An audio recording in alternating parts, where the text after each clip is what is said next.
Muito bem, muito bem. Vamos dar início aqui à nossa série de posts dessa semana. E essa semana a gente vai falar sobre os conceitos do Lean, aquilo que é extremamente importante para a gente estar com a nossa produção, né, enxuta de verdade, Lean de verdade, né?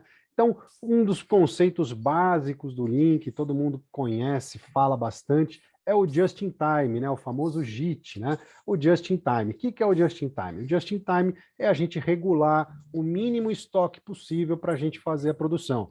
Então, é produzir na hora certa, a quantidade certa, e entregar a quantidade certa, nem a mais e nem a menos, né? Esse é o conceito básico. Mas como que a gente diminui nossos estoques? O que a gente tem que fazer para reduzir o estoque, para poder ter isso com segurança? A gente tem que entender a confiabilidade do nosso fornecedor, seja ele interno, seja ele externo. O quanto é confiável aquele fornecedor que vai me entregar o componente ou a peça para eu fazer a montagem.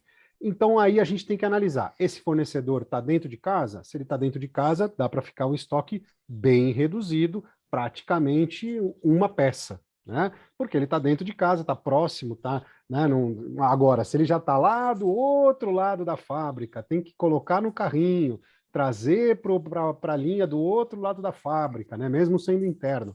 E aí demora um tempo, tem lá uns 10 minutos até chegar na linha. O meu estoque tem que ser no mínimo uns 10, 11 minutos ali para eu ter um respiro e poder trabalhar com tranquilidade.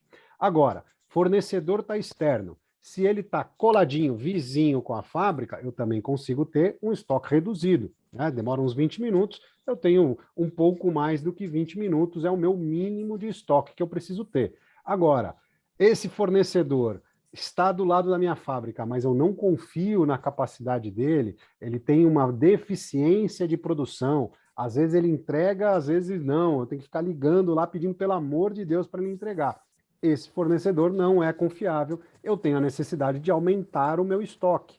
Então aí a gente tem que regular, né? O custo que esse fornecedor me oferece, mais o estoque que eu tenho que ter para confiar nele, o quanto que sai. Às vezes um outro fornecedor um pouco mais longe, mas que é realmente confiável, que eu posso ter um estoque menor, cobra um pouco mais, mas essa diferença de custo de não precisar ter estoque faz com que ele tenha um custo já um pouco menor. E aí, aqueles fornecedores que eu preciso importar, tem que trazer lá da China, da Ásia, lá do Japão, Europa, Estados Unidos, eu tenho que importar, aí como é que eu faço? Tem que ter estoque, não tem jeito.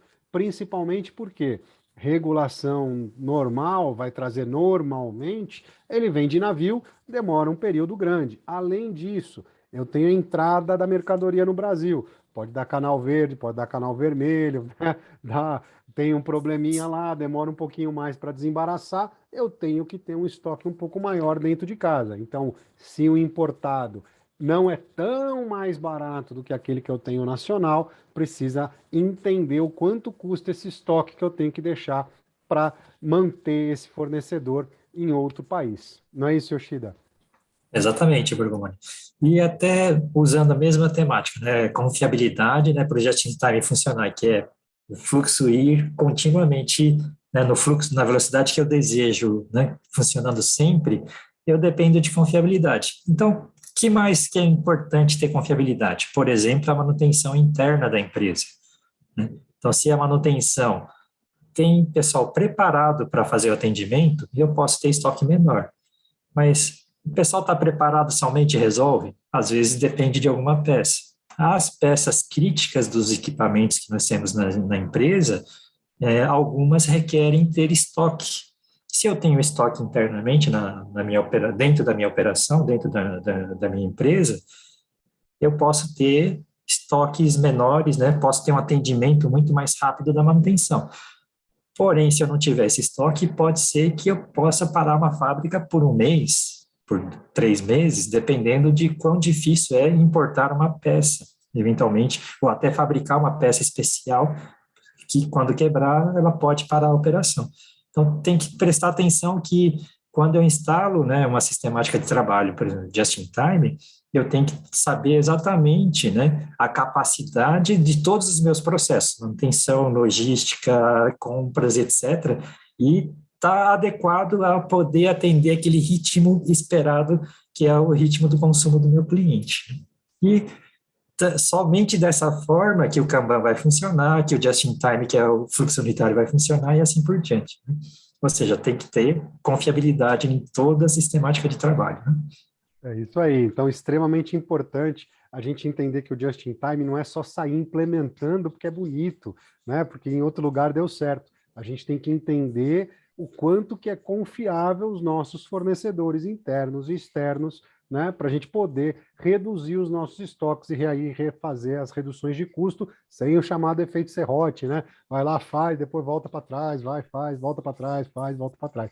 Extremamente importante. Essa semana a gente vai dar todos os fundamentos do Lean, tá certo? Então, para continuar acompanhando a gente, segue a gente na nossa página no LinkedIn, né, da Winners Alliance no LinkedIn. Tem um link aí para vocês, clica lá, muito simples, vai estar seguindo a gente, e aí você vai receber esses vídeos todos os dias, mais todos os nossos posts, saber dos próximos eventos, e aí a gente vai estar realmente conectados, tá certo? Imensa gratidão, e amanhã a gente volta com mais conteúdo. Até Até mais, tchau, mais. Tchau, tchau. tchau.